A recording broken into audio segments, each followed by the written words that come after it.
वसूली केस के आरोप में महाराष्ट्र के पूर्व गृह मंत्री अनिल देशमुख को ईडी ने किया गिरफ्तार। मुंबई के पूर्व पुलिस कमिश्नर परमबीर सिंह ने 100 करोड़ की वसूली के आरोप लगाए थे। वसूली केस में पूर्व पुलिस कमिश्नर परमबीर सिंह की मुश्किलें और ज्यादा बढ़ सकती हैं। क्राइम ब्रांच ने गैर जमानती वारंट जारी करने की अपील की है। एबीपी न्यूज के कैमरे पर क्रूज ड्रग्स केस के गवाह सैम डिसूजा का बड़ा खुलासा। कहा, ड्रग्स केस में हुई डील शाहरुख से वसूली करना चाहता था किरण गोसावी। आर्यन के पास ड्रग्स नहीं होने का भी दावा किया।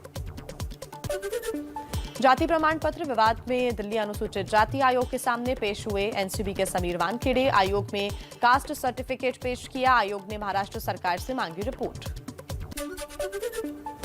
आर्यन खान ड्रग्स केस में दिल्ली के एनसीबी दफ्तर में समीर वानखेड़े का दोबारा बयान दर्ज। वानखेड़े से 5 घंटे तक पूछताछ चली। पूछताछ के बाद निकले समीर ने किसी सवाल का कोई जवाब नहीं दिया। ड्रग्स केस में नवाब मलिक का महाराष्ट्र के पूर्व सीएम देवेंद्र फडणवीस पर भी आरोप। कहा, पूर्व सीएम के संरक्षण में चलता था ड्रग्स का धंधा।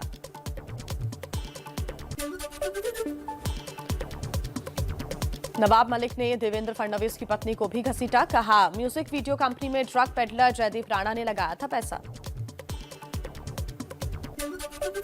पत्नी पर नवाब मलिक के आरोपों से तिलमिलाए देवेंद्र फडणवीस। कहा, नवाब मलिक के अंडरवर्ल्ड से नवाब के रिश्ते। बोले, दिवाली बाद बड़े धमाके करूंगा।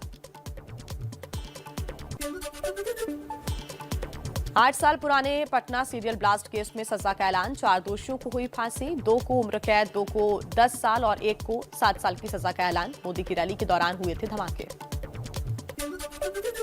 पीएम मोदी के स्कॉटलैंड दौरे का आज है दूसरा दिन। जापान, इजरायल, स्विट्जरलैंड समेत कई देशों से द्विपक्षीय बातचीत करेंगे पीएम मोदी। बिल गेट्स से भी करेंगे मुलाकात। स्कॉटलैंड के ग्लासगो में पीएम मोदी ने ग्लोबल वार्मिंग को पूरी दुनिया के लिए बताया खतरा। कहा, भारत में पंचामृत प्लान पर हो रहा है काम। 2030 तक 50% ऊर्जा रिन्यूएबल स्रोतों से लेंगे। जलवायु सम्मेलन में बोले प्रधानमंत्री मोदी, भारत ने पेरिस समझौते को माना। भारत ने कर्तव्य पूरा करने में कसर नहीं छोड़ी। दुनिया को बचाने के लिए कड़े कदम उठाने होंगे। जलवायु परिवर्तन सम्मेलन में संयुक्त राष्ट्र के प्रमुख ने दुनिया को चेताया। कहा, हमें मानवता को बचाने के लिए काम करना होगा। हम अपनी कब्र खुद खोद रहे हैं। ब्रिटेन के पीएम बोरिस जॉनसन ने कहा, जलवायु परिवर्तन पर COP26 शिखर सम्मेलन विफल हुआ तो जनता के बेकाबू गुस्से का सामना करना पड़ेगा। प्रधानमंत्री मोदी और ब्रिटेन के पीएम बोरिस जॉनसन के बीच द्विपक्षीय वार्ता हुई। व्यापार, स्वास्थ्य, सुरक्षा समेत प्राथमिकता वाले क्षेत्रों के रोडमैप की समीक्षा भी की। यूरोप दौरे पर ग्लासगो में भारतीयों से मिले पीएम मोदी। स्वागत में भारतीय समुदाय ने गाया गाना। इस देश का यारो क्या कहना, मोदी है भारत का गहना। तो चलिए कुछ और खबरें आपको फटाफट अंदाज में दिखा देते हैं।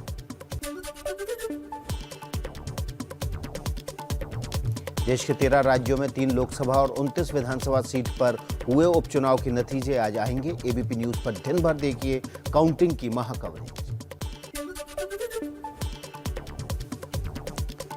यूपी के फैजाबाद जंक्शन का नाम बदला। अब फैजाबाद की जगह अयोध्या कैंट स्टेशन हुआ। योगी सरकार ने अधिसूचना जारी की थी। महात्मा गांधी और सरदार पटेल से जिन्ना की तुलना वाले अखिलेश यादव के बयान पर बरसे सीएम योगी आदित्यनाथ। कहा, तालिबानी सोच है, माफी मांगे अखिलेश यादव। यूपी के डिप्टी सीएम केशव प्रसाद मौर्य ने भी अखिलेश यादव पर साधा निशाना। बोले, ये समाजवादी पार्टी नहीं, नमाजवादी पार्टी है।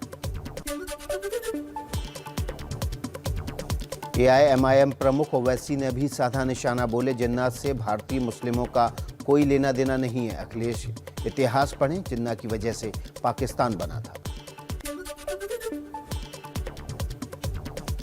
अखिलेश के जिन्ना वाले बयान को लेकर मायावती ने बीजेपी एसपी पर बोला हमला।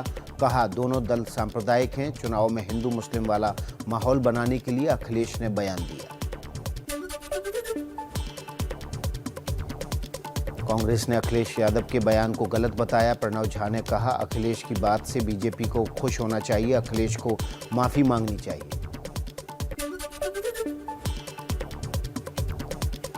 बीजेपी के वार पर समाजवादी पार्टी का पलटवार। प्रवक्ता आशुतोष वर्मा बोले, बीजेपी जानबूझकर सिर्फ उन मुद्दों को चुनकर बात करती है जो हिंदू मुस्लिम वाला माहौल बनाए।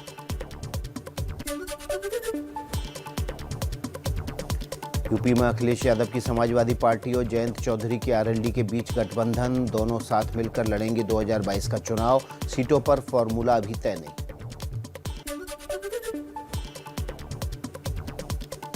एटा में शिवपाल सिंह यादव का बड़ा बयान, कहा, मैं 2 साल से अखिलेश से कह रहा हूं कि गठबंधन कर लो या चाहे विलय कर लो, लेकिन अभी तक बात नहीं की। जगदीश टाइटलर को दिल्ली कांग्रेस स्थायी समिति का सदस्य बनाने पर पंजाब में घमासान। सिद्धू की पत्नी बोली, हमें भी आपत्ति है।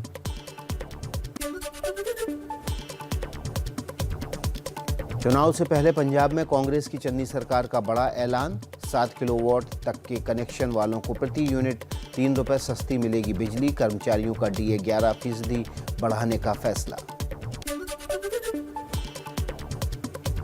चंडीगढ़ के एक कार्यक्रम में सिद्धू ने बिना नाम लिए चन्नी सरकार पर साधा निशाना, कहा, 4.25 साल में किसी ने नहीं पूछा, अब आखिरी 2 महीनों में ये भी लो वो भी लो।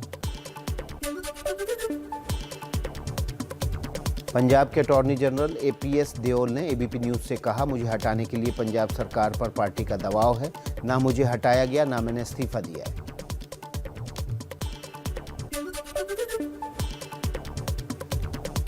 बठिंडा में दिल्ली के सीएम अरविंद केजरीवाल के खिलाफ मानहानि का केस दर्ज। जयजीत सिंह जोहल ने लगाया साजिश के तहत उनके परिवार की छवि खराब करने का आरोप।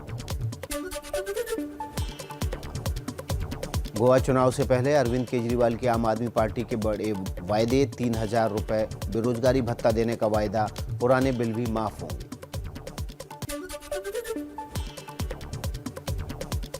उत्तराखंड के सीएम पुष्कर सिंह धामी ने गृह मंत्री अमित शाह से मुलाकात की। आने वाले विधानसभा चुनाव को लेकर हुई चर्चा। किसान संगठनों ने दी फिर ट्रैक्टर मार्च की चेतावनी। राकेश टिकैत बोले, 26 नवंबर तक माफी मांगे सरकार, वरना दिल्ली को चारों तरफ से घेरेंगे किसान। लखीमपुर कांड पर एक्शन में समाजवादी पार्टी। अखिलेश यादव ने हर महीने 3 तारीख को लखीमपुर किसान स्मृति दिवस मनाने की अपील की। कल किसानों की याद में दिए जलाएंगे कार्यकर्ता। पंजाब के संगरूर में बड़े पैमाने पर धान की पराली जलाने का सिलसिला जारी। अब तक 500 से ज्यादा जगहों पर पराली जलाने के मामले सामने आए। 11 किसानों के कटे चालान। वैक्सीनेशन को बढ़ावा देने के लिए मोदी सरकार का आज से हर घर दस्तक अभियान।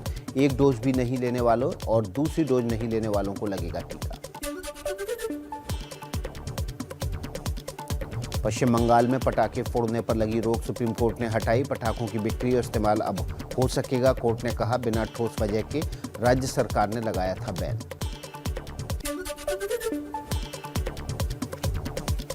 राजस्थान के भरतपुर में एक जज पर लगा 14 साल के बच्चे का यौन शोषण का आरोप। जज पर पीड़ित परिवार को धमकाने का भी आरोप। जांच में जुटी पुलिस।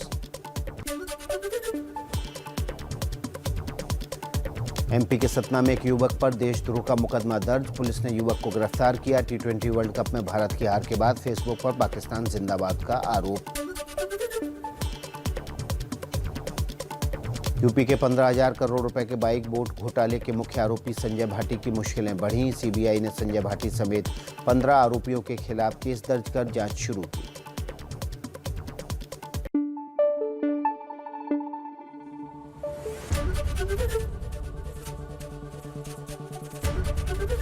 एबीपी न्यूज आपको रखे आगे।